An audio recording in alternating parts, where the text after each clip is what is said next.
We're continuing on Shulchan Aruch Orach Chaim within still Kriyat Shema and Siman Ayin Hey. We are going to start Seif Hey. What happens if you have erva, but it's not directly in front of you without any barriers, but it is erva ba'ashashit? You see it in a mirror, you see it over a window, you see it perhaps in a recorded video or in a picture, right? All those things we have to discuss, but Shulchan Aruch starts with erva ba'ashashit. There is erva the other side of the window, you're seeing it still, but it's in ashashit. Is that considered erva or not? Says Maran, you see it through the window. Asur liktor keneda is considered seeing erva, and it's asur to read Kriyat Shema in front of that. Should not be seeing erva tavar, so it's not dependent on reshuyot. It's not dependent on what domain you're in. There's a wall of glass in front of you. You have your own domain, but that's irrelevant. Because at the end of the day, do you see it? Yes. If you see it, it's considered erva, and that will be prohibited. Veha mitchazia. You are able to see it. It doesn't have to be just chuchit, says the Chafetz Chaim, but even if it's begedak, a person that's wearing something that is not opaque, it doesn't have to be sheer, but anything that's not opaque, and you could see the erva through the beged. Hamanihir ad shenir'eh ha'erva. That's see-through enough that you can see the erva. Or tefach mi besara isha. It doesn't have to be erva, even if it's tefach ba'isha.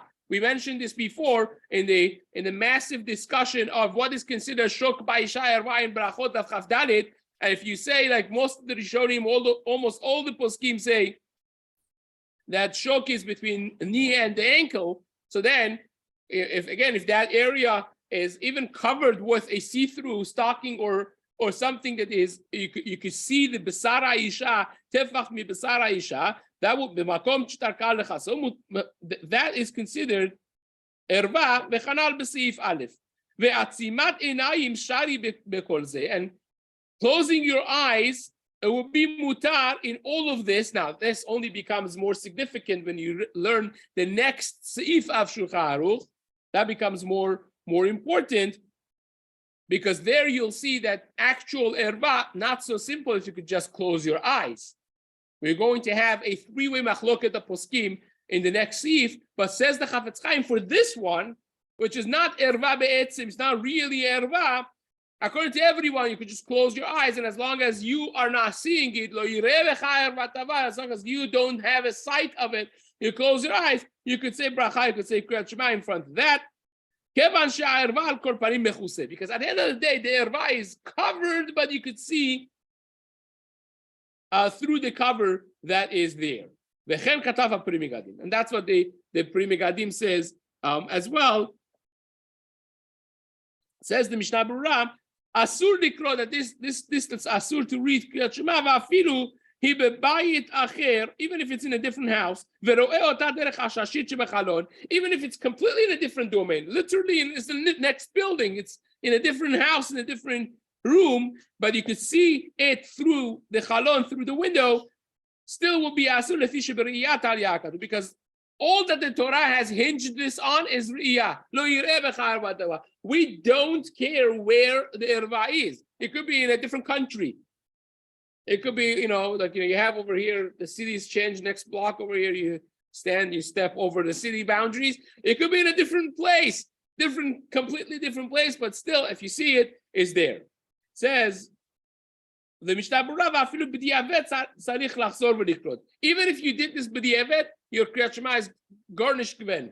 As they say, it's not counted. You have to go back and read Kriyat Shema all over again. Now, Chafetz Chaim writes that the isur of reading in front of the erva in Ashashit, we learn it from the pasuk, as the Shulchan Aruch said, and it's asmachta. It's not a real doraita. It's an asmachta of lo yireh b'char v'tavar, that yireh is beriyat talya milta, and therefore is not a full divrei Torah, is isuro mishum hirhur.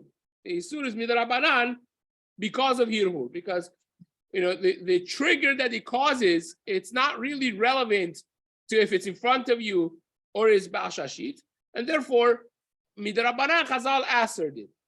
But says the Kaf HaChaim, you have to be mindful that this is rabbinic, is not a Isur Doraita, and it makes a difference for certain cases. The eved, whether or not the person has to go back and read it, which again brings us to the next piece that Kaf HaChaim said. Even if the eved you said Shema, you have to go back.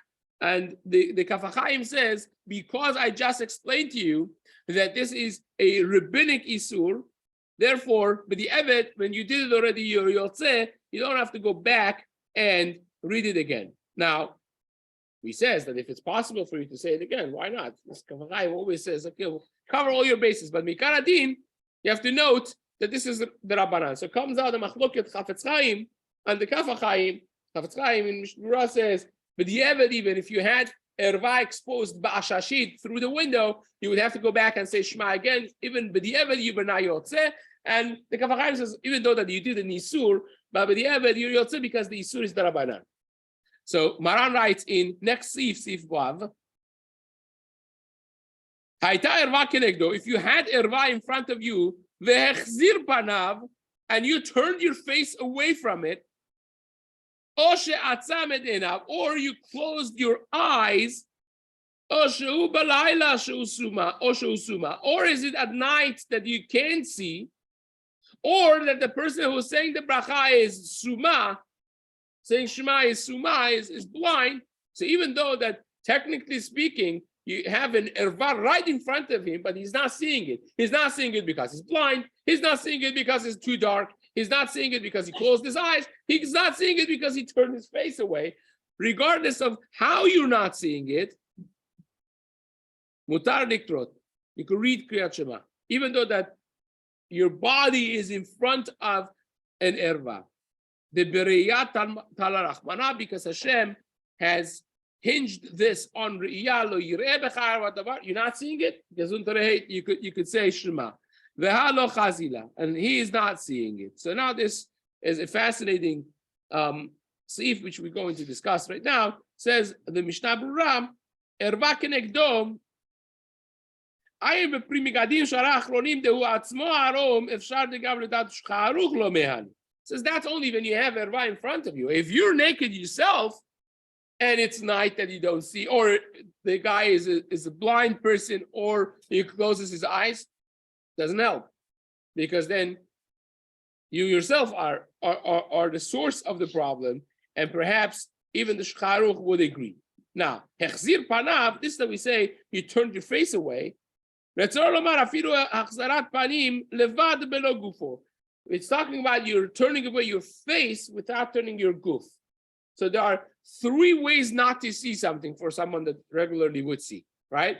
You could close your eyes and not see. You could turn your face away. So therefore, if the Rabbi is here, I'm turning my face away and I don't see. And that is, even though that my body is not turned away from the Rabbi. And then the ultimate way is you turn your whole body away from the Rabbi, so then you can't see. So says the Mishna Berurah, even though that by Hachzarat Panim, your guf is still in front of the Erva, the mere fact of turning your face away from it, that would be sufficient. So says the Mishna Berurah,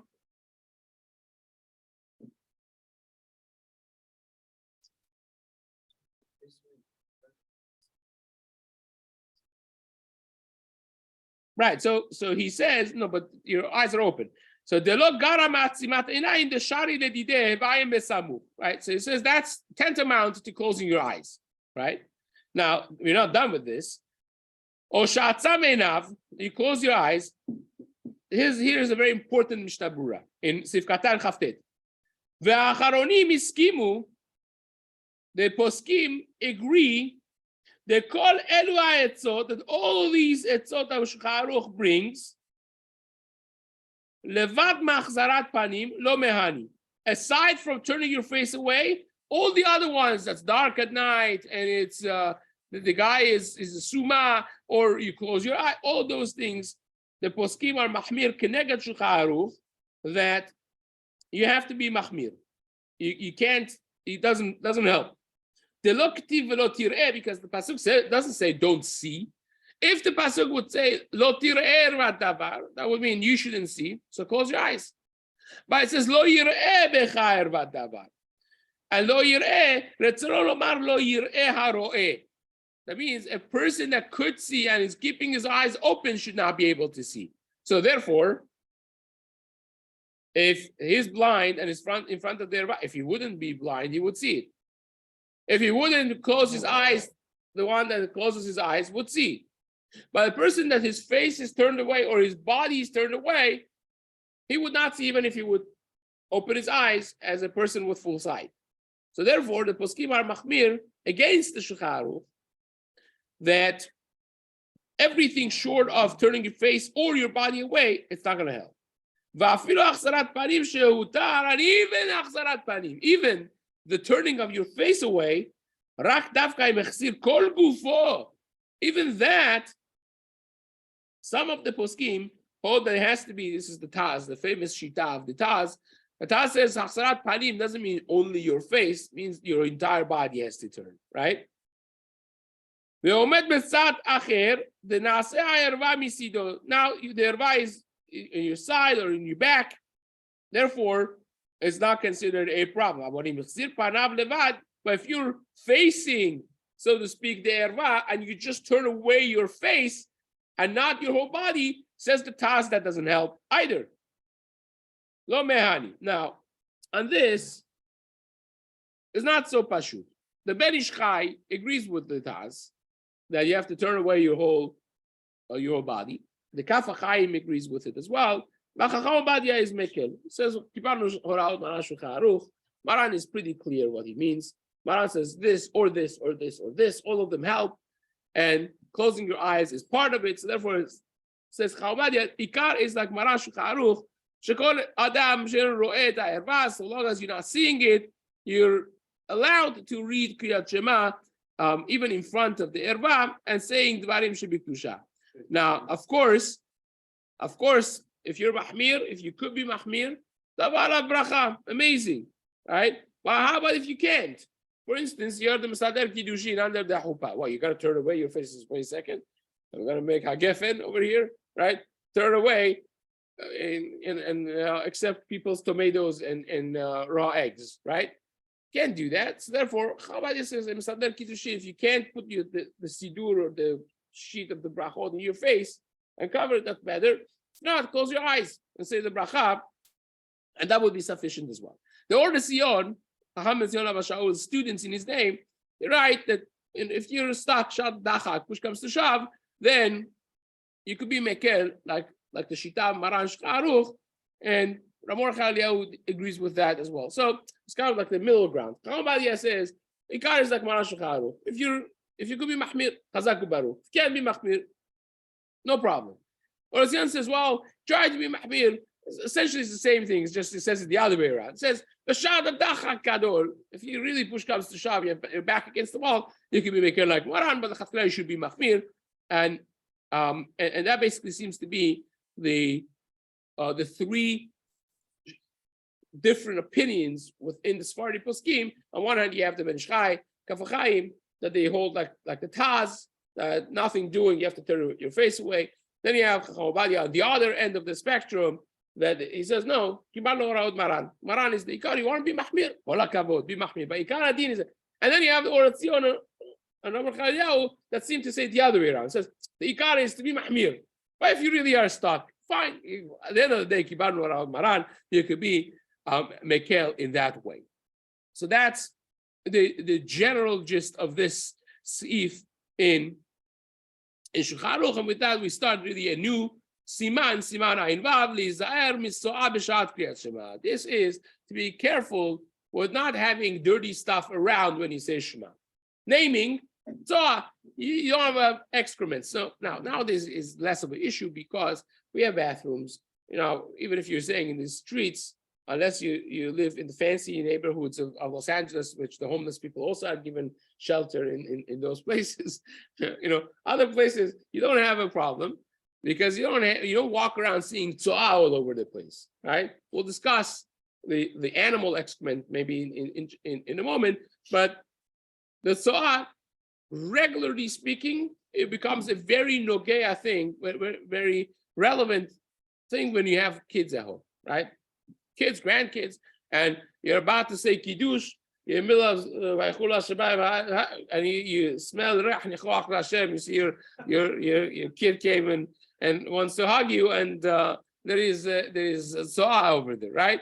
So, and also, if you want to daven at home, I think COVID, this became a very big issue. COVID, when they shut down the shuls and people were davening at home, then this Seif Shulchan, this Siman Shulchan became very much nogea, because you have to make sure that the place is clean. Now in shul, normally you don't have kids with dirty diapers running around the shul, so you don't have to check before you start davening.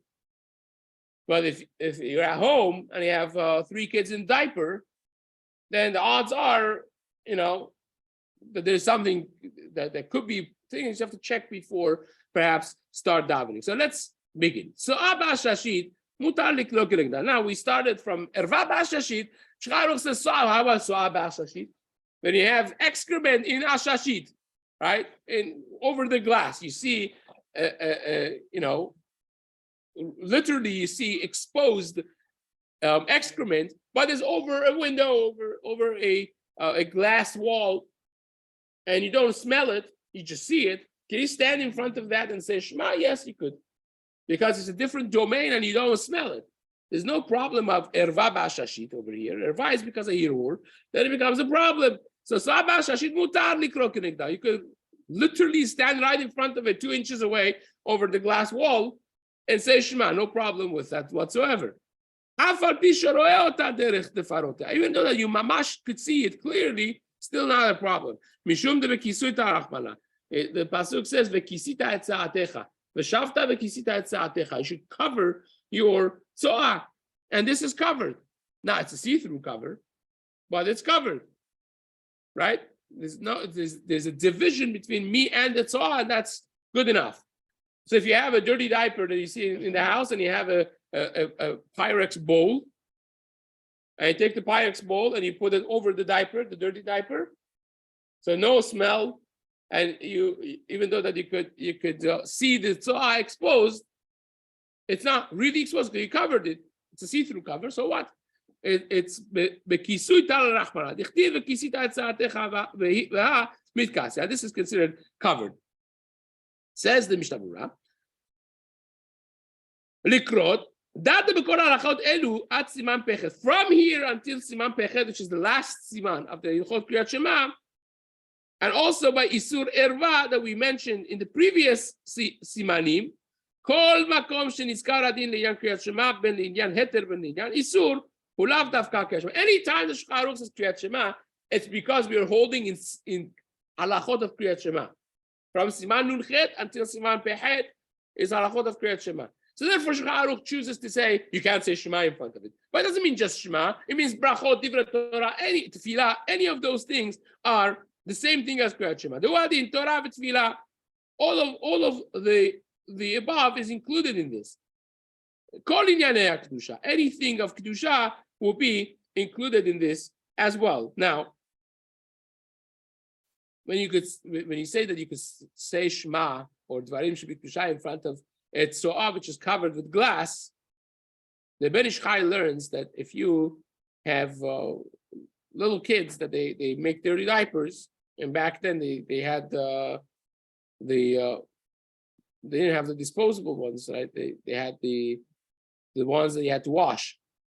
So, and you have tzoah, so you could cover the Shem Hashem and the mezuzah, the Shin Dalet and Yud that's visible in the mezuzah, and you could cover it and be somech on that cover. That's now not a problem because the Shem Hashem is not seen, right? That cover is sufficient. Now, the